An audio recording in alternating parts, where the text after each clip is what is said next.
So you clicked on this video, maybe it was out of curiosity, or maybe it was because you've been through a super awkward situation that you'd rather bury under 3 layers of memory. Don't worry, you're not alone. If you accidentally liked that old post from 2015 of ex-lover, or worse, shook hands when the other person tried to hug, only to have your hand hit their stomach, and if you've ever been in a situation where you French kissed the cheek and your lips slid too close to the other person's, you're in the right place. These awkward moments may be rare, but there's something else that's much more common. Awkward silences, muddled conversations, and averted eyes because you don't know what to say. The good news is you can get through them with more grace and ease. Here are 4 simple ways to do it in any social situation. The first way is to deal with awkward moments as they happen. Say you almost kissed. Instead of pretending nothing happened and letting the tension escalate, break the ice with a lighthearted that almost turned into a romantic movie. It may sound a little risky, but it actually does 2 things. It shows you're comfortable, and again, it helps the other person relax. When you add humor to the situation, you turn an awkward moment into a point of connection. And people often remember you for how you made them laugh, not for the accidental touching. Now for eye contact. Everyone says to look into someone's eyes to show you're listening. It sounds simple, but if you stare too long, people will start to think you're trying to read their mind. Don't do it. Instead, follow the 80 and 20. Rule: maintain eye contact about 80% of the time, and let your gaze wander about 20% of the time as if you're both listening and processing information. The most important thing is to let it happen naturally. Everyone is different, and you can adjust this ratio a bit depending on the situation.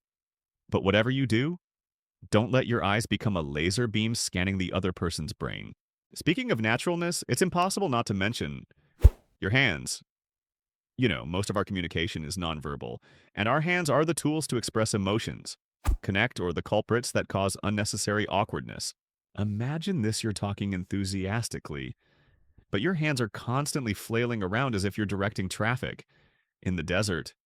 Or conversely, your hands are stiff, stuck to your body, as if you're afraid they'll break if you do anything. Both make you look unnatural and make it difficult for the other person to focus on what you're saying. So instead of letting your hands dance like a martial arts master or freeze like a wax statue, let them gently support your words. A few simple gestures pointing at the person when asking them something, raising your hands slightly when making a point, not only make you look more confident, but also make the conversation much more lively and coherent. A little tip for you: if you find yourself in a social gathering where your hands are superfluous, hold a glass of water or a cup. It sounds trivial, but is actually extremely useful. It's like a little anchor for you. Holding a glass in your hand helps you feel less awkward, avoiding the feeling of not knowing where to put your hand. Just one thing to note: don't walk around the whole party with an empty glass. It looks a bit pitiful. Now for the most subtle yet overlooked part: facial expressions. The harsh truth is, your facial expressions often say more than what you're trying to say with your words. People will forgive you for stumbling over your words, for forgetting your words. But if your face looks like you've been through a 4-hour parent-teacher conference, they're not going to want to continue the conversation. So pay attention to your facial expressions. You don't have to nod your head like a robot doll all the time or smile like you're selling insurance. Sometimes just a steady gaze, a slow nod, and a small smile at the right time is enough to make the other person feel like they're being truly heard. It may sound like a lot to remember, but you don't have to do everything perfectly. The goal here isn't to be the best actor at the party. It's to be natural, comfortable, and yourself. Because in the end, the only person who will remember your awkward moments is you. Everyone else will forget very quickly, or they'll be busy remembering their own awkward moments. Now imagine you're at a party or a networking event, the kind of event where the mere name of it makes an introvert want to hide in the fridge. You look around. You don't know anyone. You have nothing to talk about. And then the classic moment happens: a stranger strikes up a conversation. This is where you need to use some simple but effective tactics. And no, not the usual "what a beautiful day" and then silence. These are ways to make the conversation feel more natural, less forced, like you're asking an old friend a question, not being quizzed in class. One of the best tricks is to use the reenactment of common space tactic. For example, instead of asking, "What do you do?" a question that can send the other person into a tirade, try something like, "I see people standing around that snack table for a while. I wonder if there's anything delicious." It sounds casual, a little humorous, and easy to empathize with. And if the other person is also looking for an excuse to talk, you've helped them get out of the silence zone. And if you feel really lost, don't know where to start, remember a very simple principle: ask open ended questions and really listen. Try asking things that make them tell stories, not short answers. Is this your first time at this event, or do you know anyone here? These are questions that can open up a whole story. And when they tell you, respond with real emotions, without being too wordy. A light laugh, a timely, "Oh, really?" enough to keep the conversation flowing. However, remember, silence is not the enemy. Sometimes a short silence makes the space more real. It's not necessary for someone to talk every second. The awkwardness actually only arises when we start to wonder, "Oh my gosh, why didn't I say anything?" And the more you think about it, the more stiff you become. Instead, just breathe out, smile a little, sip your water, and wait for the next thread of conversation.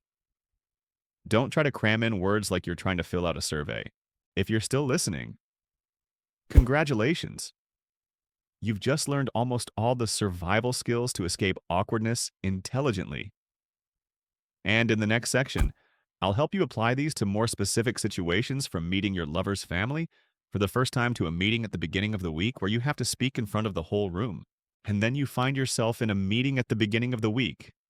The room is silent. All eyes are on you. It's no longer a party or small talk in the hallway, but a serious situation with people nodding and people secretly checking their emails. Now what? This is the time when you don't have to pretend not to be embarrassed and accept that it's okay to be a little nervous. Instead of trying to sound like you're a seasoned TED talker, start with something real and personal.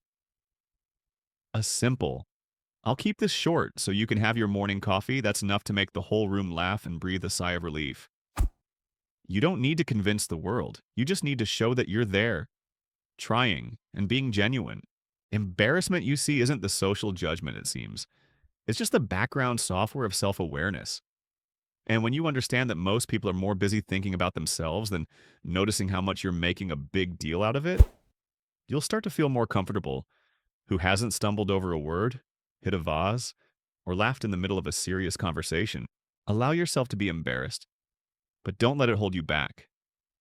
Every time you step outside your comfort zone, even just a little, you're rewriting how you see yourself. And over time, you'll realize the wonderful thing: you don't need to be perfect to be heard, to connect, or simply to be present. So next time you accidentally like that old 2015 Instagram photo of your crush smile, turn off your phone and move on with your life. Who knows, that smile might make people think you're cute. You're not weird for being shy. You're brave for stepping into awkward situations and choosing to stay. And that